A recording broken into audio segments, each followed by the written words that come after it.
সংবাদ সবাইকে স্বাগত জানাচ্ছি। আমি ফিরোজ তোহা। শুরুতে সংবাদ শিরোনাম। ইসরায়েল ফিলিস্তিন পুরোদমে যুদ্ধ চলছে, আর এই যুদ্ধের সর্বশেষ আন্তর্জাতিক গুরুত্বপূর্ণ আপডেট সংবাদ জানিয়ে দিব। শুরুতেই শিরোনাম। লেবাননে আগ্রাসন চালালে পুরো অঞ্চলে ভয়াবহ বিস্ফোরণ ঘটবে, লেবাননের পররাষ্ট্রমন্ত্রী আবদুল্লাহর ভয়াবহ হুঁশিয়ারি।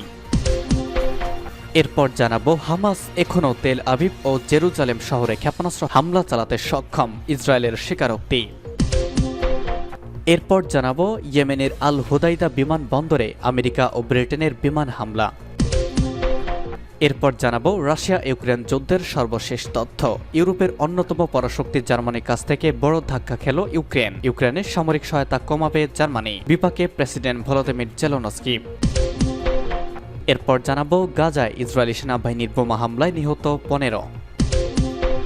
এবং সর্বশেষ জানিয়ে দিব, গুলিতে জম্মু কাশ্মীরে ভারতীয় মেজর সহ 4 সেনা হতাহত। ভিউয়ার্স, শুনছিলেন সংবাদ শিরোনাম, এখন জানিয়ে দিব বিস্তারিত। তবে অনুরোধ থাকবে আমাদের চ্যানেলটিকে সাবস্ক্রাইব করার জন্য এবং নিত্য নতুন আপডেট সংবাদ শোনার জন্য আমাদের সাথেই থাকার জন্য, এবং এই সংবাদ সম্পর্কে আপনার মূল্যবান মতামত কমেন্টস বক্সে লিখে জানিয়ে দিবেন। পাশাপাশি লিখে জানিয়ে দিবেন আপনি আমাদের ভিডিও কোথা থেকে দেখছেন এবং শুনছেন। এই ভিডিওটি শেয়ার করে আপনার বন্ধুদের মাঝে ছড়িয়ে দিবেন এবং দেখার সুযোগ করে দিবেন। লেবাননে আগ্রাসন চালালে পুরো অঞ্চলে ভয়াবহ বিস্ফোরণ ঘটবে। লেবাননের তত্ত্বাবধায়ক সরকারের ভারপ্রাপ্ত পররাষ্ট্রমন্ত্রী আবদুল্লাহ বু হাবিব কঠোর হুঁশিয়ারি উচ্চারণ করে বলেছেন, তার দেশের ওপর যদি ইহুদিবাদী ইসরায়েল কোনো ধরনের আগ্রাসন চালায় তাহলে তা পুরো অঞ্চলের জন্য বিপর্যয়কর অবস্থার সৃষ্টি করবে এবং মধ্যপ্রাচ্য অঞ্চলে যুদ্ধের দাবানল ছড়িয়ে পড়বে। গতকাল জাতিসংঘ নিরাপত্তা পরিষদের বৈঠকে একথা বলেছেন লেবাননের ভারপ্রাপ্ত পররাষ্ট্রমন্ত্রী। তিনি বলেন, আমরা আবারও কঠোরভাবে হুঁশিয়ারি উচ্চারণ করছি যে ইসরায়েল যদি কোনো রকমের ভুল হিসাব নিকাশ করে এবং আগুন নিয়ে খেলতে যায় তাহলে পুরো অঞ্চলে ভয়াবহ বিস্ফোরণ ঘটবে। গত 7 অক্টোবর থেকে ইহুদিবাদী ইসরায়েল অবরুদ্ধ গাজা উপত্যকার ওপর বর্বর আগ্রাসন ও গণহত্যা চালিয়ে আসছে। এর প্রতিবাদে লেবাননে হিজবুল্লাহ আন্দোলনের যোদ্ধারা ইসরায়েলের বিরুদ্ধে প্রায় প্রতিদিন হামলা চালাচ্ছে। এতে ইসরায়েল সম্প্রতি হুমকি দিয়েছে যে তারা লেবাননের বিরুদ্ধে সর্বাত্মক যুদ্ধ শুরু করবে। ইসরায়েলের এই ঘোষণার বিরুদ্ধে হুঁশিয়ারি উচ্চারণ করলেন লেবাননের তত্ত্বাবধায়ক সরকারের পররাষ্ট্রমন্ত্রী। তিনি বলেন, আমরা ইসরায়েলের কাছ থেকে দফায় দফায় লেবাননকে জ্বালিয়ে দেওয়ার কিংবা প্রস্তর যুগে পাঠিয়ে দেওয়ার হুমকি শুনছি, কিন্তু আমরা নিরলসভাবে যে কোনো ধরনের সংঘাত এড়ানোর চেষ্টা করছি। এজন্য বিভিন্ন পর্যায়ে যোগাযোগ ও বৈঠক হচ্ছে। আমরা কোনো মতে ইসরায়েলের ফাঁদে পা দিতে চাই না।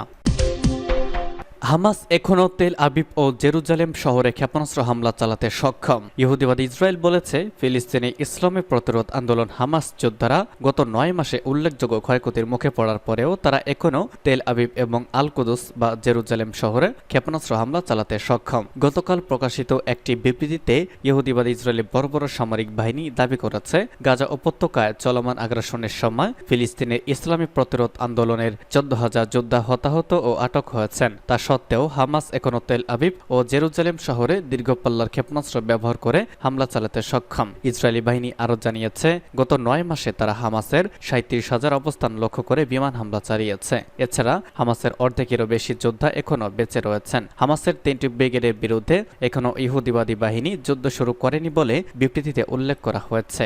ইসরায়েলি বাহিনীর বক্তব্য অনুসারে তাদের 682 জন সেনা নিহত এবং 9,000 বেশি আহত হয়েছে। আহতদের প্রায় 36% মানসিক সমস্যায় ভুগছে। ইয়েমেনের আল হুদাইদা বিমানবন্দরে আমেরিকা ও ব্রিটেনের বিমান হামলা।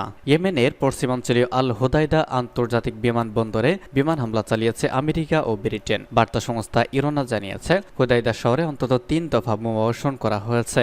এর মধ্যে বিমানবন্দরও রয়েছে। ন্যায়ের পক্ষে অবস্থান নেয়ার কারণে ইয়েমেনের হুদাইদা শহরে এ পর্যন্ত বহুবার হামলা চালিয়েছে ইঙ্গো মার্কিন শক্তি। আজকের হামলায় কি পরিমাণ ক্ষয়ক্ষতি হয়েছে তা এখন পর্যন্ত স্পষ্ট নয়। ফিলিস্তিনের প্রতিরোধ সংগ্রামীদের সমর্থনে গত কয়েক মাসে ইয়েমেনের সেনাবাহিনী লোহিত সাগর এবং মাব আল মান্দাব প্রণালীতে ইসরায়েল অভিমুখী জাহাজ লক্ষ্য করে হামলা চালাচ্ছে। ফিলিস্তিনের অবরুদ্ধ গাজা উপত্যকায় ইসরায়েল যে বর্বর যুদ্ধ অপরাধ ও গণহত্যা চালাচ্ছে তার প্রতিবাদে ইয়েমেন লোহিত সাগর দিয়ে চলাচল করে ইসরায়েলের জাহাজ লক্ষ্য করে প্রথমে হামলা শুরু করে। পরে ইয়েমেনের বিরুদ্ধে আমেরিকা ও ব্রিটেন বিমান হামলা চালালে হুতি আনসারুল্লাহ আন্দোলন ওই অঞ্চলে আমেরিকা ও ব্রিটেনের সমস্ত জাহাজকে বৈধ লক্ষ্যবস্তু হিসেবে ঘোষণা করে। ইয়েমেনের হুতি আনসারুল্লাহর নেতৃত্বাধীন সরকার ও সামরিক বাহিনী জানিয়েছে, গাজায় ইসরায়েলি আগ্রাসন ও গণহত্যা বন্ধ না হওয়া পর্যন্ত ইহুদিবাদী ইসরায়েল ও তার মিত্রদের বিরুদ্ধে অভিযান অব্যাহত থাকবে।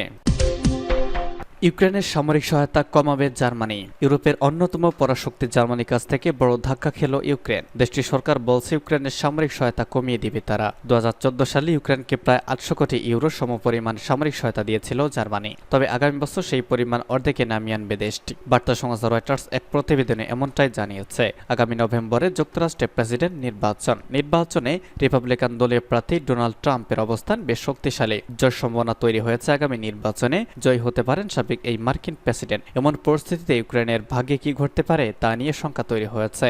এরই মধ্যে এই ধরনের খবর পেল ইউক্রেন। জানা গেছে সম্প্রতি G7 দেশগুলো ইউরোপে থাকা রাশিয়ার রাষ্ট্রীয় ব্যাংকের জব্দের প্রস্তাব দেয়, যেখান থেকে অর্থ আসবে তা ইউক্রেনের হাতে তুলে দেওয়া হবে। জার্মানি ও G7 এর অন্তর্ভুক্ত দেশটির বিশ্বাস ওই অর্থ থেকে ইউক্রেনের সামরিক চাহিদা পূরণ করা সম্ভব। তাই নিজেদের ওপর চাপ কমাচ্ছে জার্মানি। কারণ ন্যাটোর লক্ষ্যমাত্রা অনুযায়ী প্রতিরক্ষা খাতে ন্যাটোভুক্ত দেশগুলোকে অর্থনৈতিক উৎপাদনে 2% ব্যয় করতে হয়। জার্মানি ন্যাটোর এই চাহিদা পূরণ করতে পারছে না। গত কয়েক বছরে বারবার ব্যর্থ হওয়ায় সমালোচনার সম্মুখীন হয়েছে জার্মানি। এদিকে ইউরোপীয় কর্মকর্তাদের আশঙ্কা, ট্রাম্প ক্ষমতায় এলে ইউক্রেনের জন্য তহবিলে কমিয়ে দেওয়া হতে পারে। সেই সংখ্যা আরও জোরালো হয় যখন ট্রাম্প তার রানিং মেট হিসেবে সিনেটের জে.ডি. ভ্যান্সকে বেছে নিয়েছেন। ভাইস ভ্যান্স ইউক্রেনকে সামরিক সহায়তা দেওয়ার ঘোর বিরোধী। অপরদিকে জার্মানির মতো দেশও সাহায্য কমানোর সিদ্ধান্ত নিয়েছে। তাই বলা হচ্ছে সামনে কঠিন সময় অপেক্ষা করছে ইউক্রেনের জন্য।